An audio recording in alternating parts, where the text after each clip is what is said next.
Greetings and welcome to the Cerebral Women Art Talks podcast. I'm Phyllis Hollis, your host. As an extension of my Instagram page, Cerebral Women, this podcast offers insights into the visual art world. I interview artists, mainly artists of color and female artists who will freely articulate what inspires their creativity. In addition, you'll hear interesting perspectives from dedicated art professionals who work with artists and the art institutions that feature them. I'm confident that collectively, these individuals will indeed stimulate your mind as they do our eyes. Please know these interviews are conducted in my Manhattan apartment, so please forgive the background sounds of city life. Welcome to the Cerebral Women Art Talks podcast. This episode features Nigeria-based artist Chidinma Nnoli. She is a visual artist working primarily with painting. Her practice contemplates the importance of a single subject's embodied experiences, often overlaying the past onto the present while insisting on the emotional link between body and space in conflict with self and a background mostly saturated with religion and gendered obligations. Inspired by self-written poems, Chidinma empathetically captures women in paintings that feel like a hazy yet vivid memory. This year, 2023, she will participate in residencies through PM/AM in London, Atlantic Center for the Arts, Florida, and Oxbow School of Art, Michigan. Her paintings have been presented in solo and group exhibitions at Marianne Boesky Gallery in New York, Rele Gallery in Lagos, and PM/AM Gallery in London, amongst others. She currently lives and works in Lagos. Enjoy this episode featuring Chidinma Nnoli.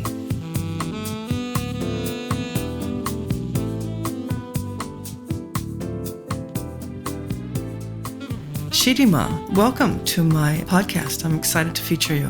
Thank you, Phyllis. It's amazing and excited to be here. Thank you for having me. Thank you. When did you discover your artistic passion?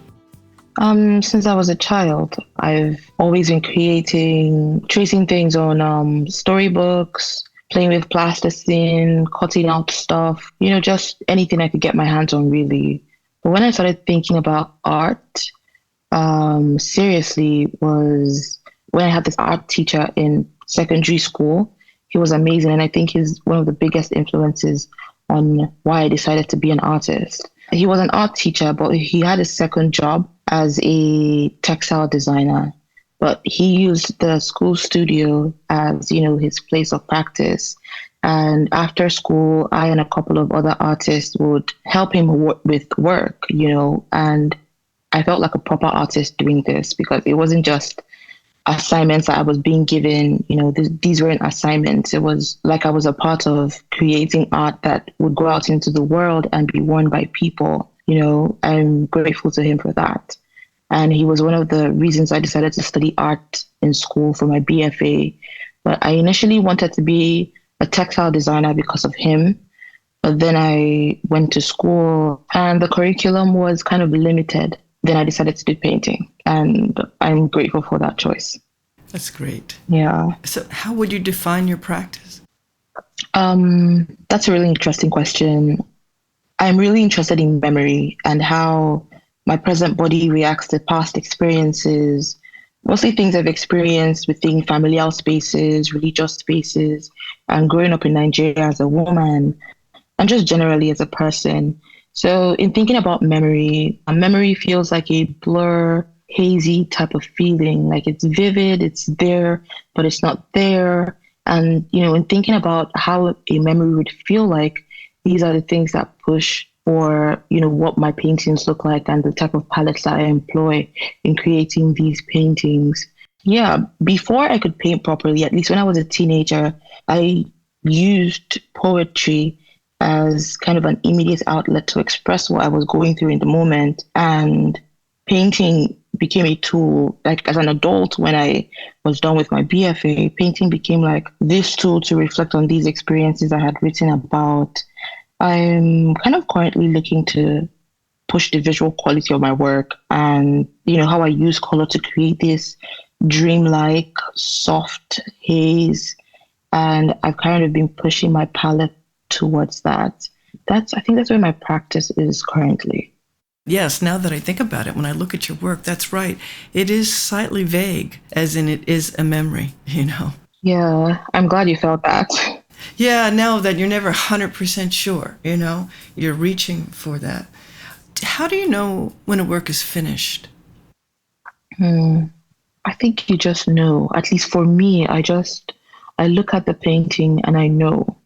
Recently, I have decided not to overwork a painting, or just my paintings generally. I've decided not to overwork it because in the past, I would know that a painting is finished, but I would kind of force more onto the painting. It felt like I was, doing too much. But now I just want to be comfortable with knowing that a certain feeling that I want, to get from the painting as the first viewer of the work, as the first, I'm basically the first person viewing my work, the first audience, as much as I'm the artist. When I'm content with the feeling that I would want, other people to feel, I would leave the painting at that. I'm trying and, learning to get comfortable with leaving a painting where it's supposed to be. I think I look at the painting and I just know that it's done. Do you think about your audience throughout that creative process while you're actually painting? No, I don't think about the audience because first of all, painting is an outlet for me. When I was a teenager, poetry was that outlet. It was like an immediate outlet for me. And as an adult, painting is this thing or this tool I use to reflect on past experiences. So it's really at the very root of my practice. I would say it's very self-centered. Like I center myself when I'm making the work. So I'm not really thinking about the audience.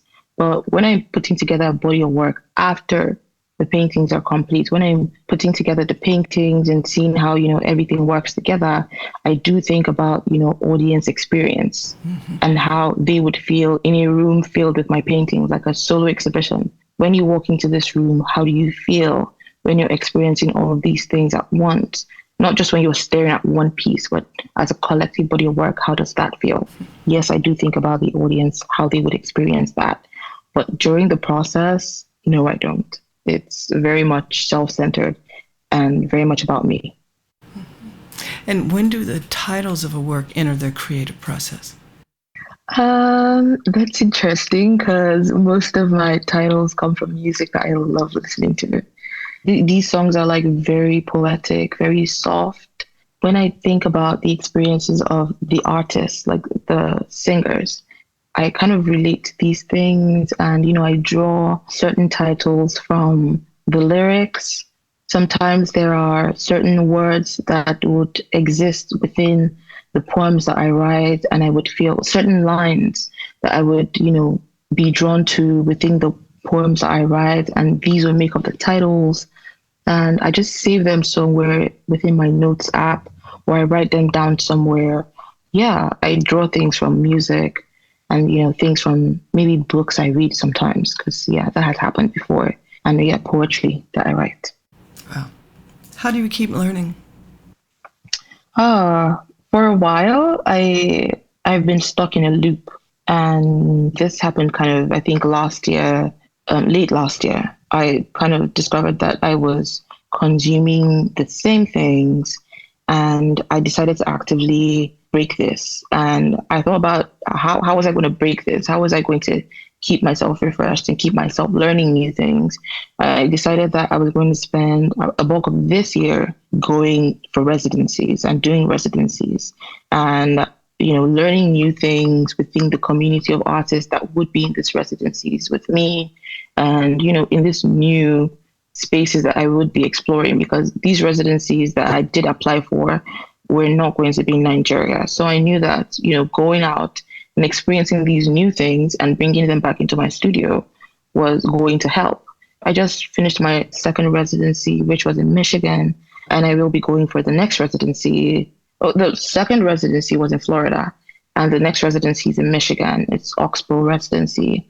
And I'm excited for that. It's going to be for 3 weeks. But I'm excited to just be done with the whole process of residencies and seeing how I can bring back all the things I've learned into my studio. But yeah, I think that's how I keep learning. Have you ever been influenced by other artists, particularly when you were young? Oh, yeah. So I grew up Catholic, very Catholic. Around my house, there were like Catholic imagery, pictures, statues, like miniature, very miniature statues. But these were things, sculptures, relief sculptures also. So it was like I grew up around these things. I grew up seeing them around my house, and I was very drawn to these images.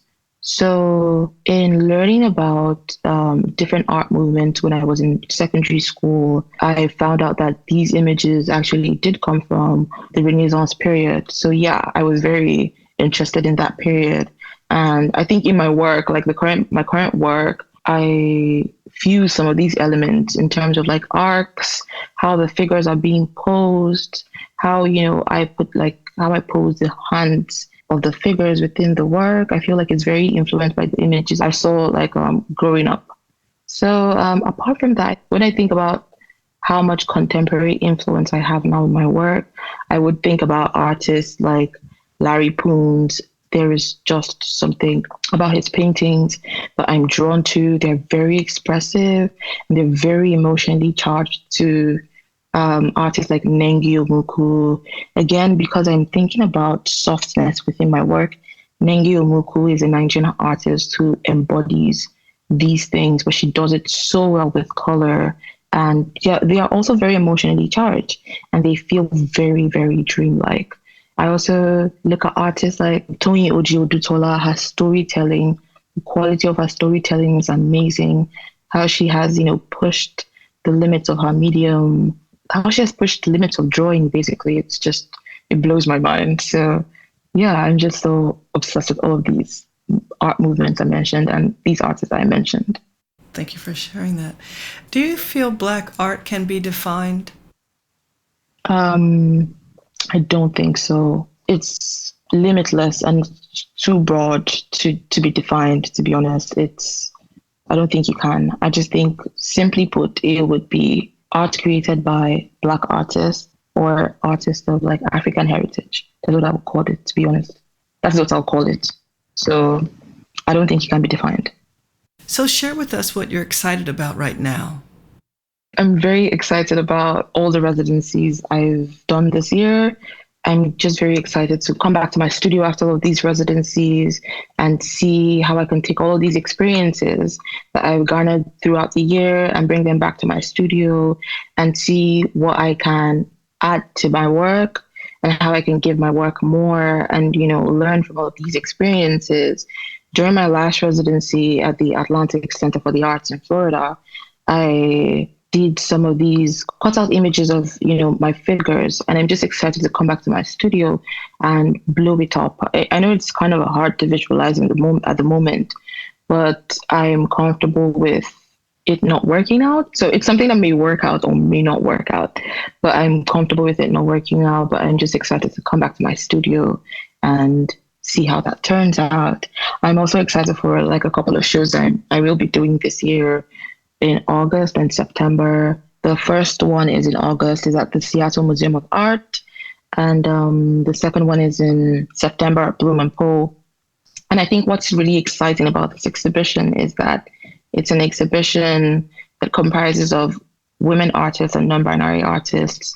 And this is the first time I've ever been a part of any of this type of exhibition where it's just very, very female centered. And I'm just excited to see how it comes together and how the different ways in which women express themselves.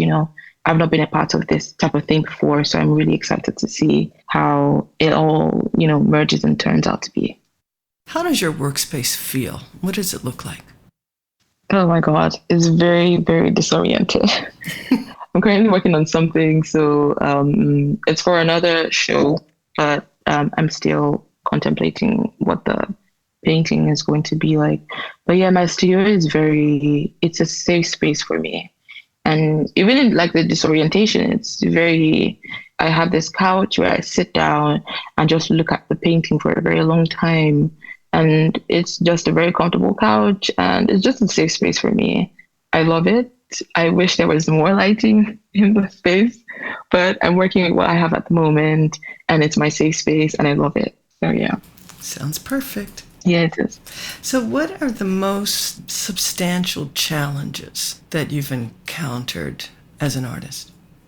I think the most basic one would be being a practicing artist in Nigeria. There are so many limitations to materials, like actual art materials. Like you have to limit yourself to what you have here. So I think the residencies I did this year was the first time I was creating with artists outside of Nigeria.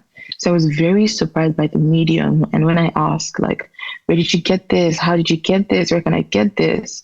They'll be like, oh, I got it at the art store. I'm like, wow, there is so much to explore. I had no idea like these things existed. I thought, you had to, they were very, very, limited to certain stores, but they're just available in art stores around the country. And it's like, I feel like having to practice as an artist in Nigeria, you are very limited by the type of materials that you can explore.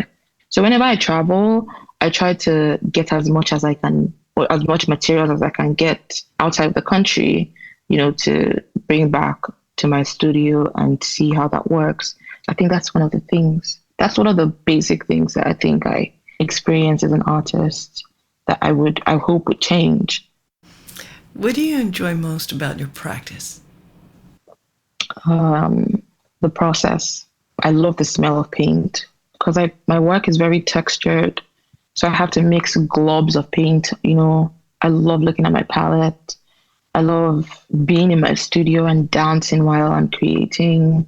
I love dancing while I'm creating. I love listening to music while I'm creating. So I think just the whole process of creating is amazing. I love being an artist. I've enjoyed our talk. This is our final question. What do you feel is the purpose of art? And as an artist, what is your role? That's a very interesting question. Wow.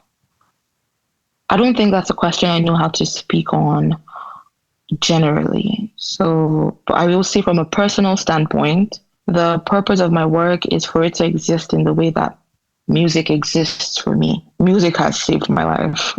Like, I think that's something I've mentioned all through this.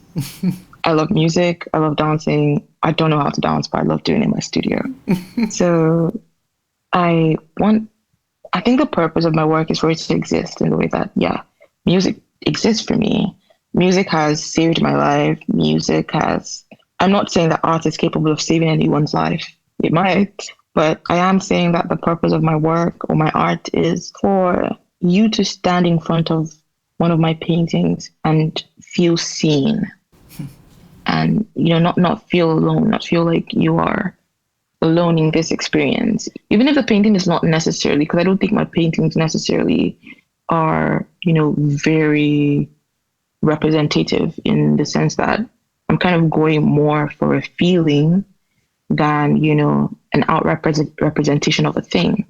So even if you just, get a feeling and realize that you're not alone in this thing, even if you have to kind of pour whatever you feel into the painting, even if it's not like necessarily what I as the artist was going for, I do hope when people stand in front of my work that they feel seen and not alone. So yeah, because I feel like that's what music, does for me. And I think that's what music does for a lot of people. It makes them feel like they have this shared experience. And I think art does that. That's what I want my work to do. Well, thank you. This has been lovely. I appreciate your time. Thank you so much, Phyllis. I'm glad you had me on this. Thank you.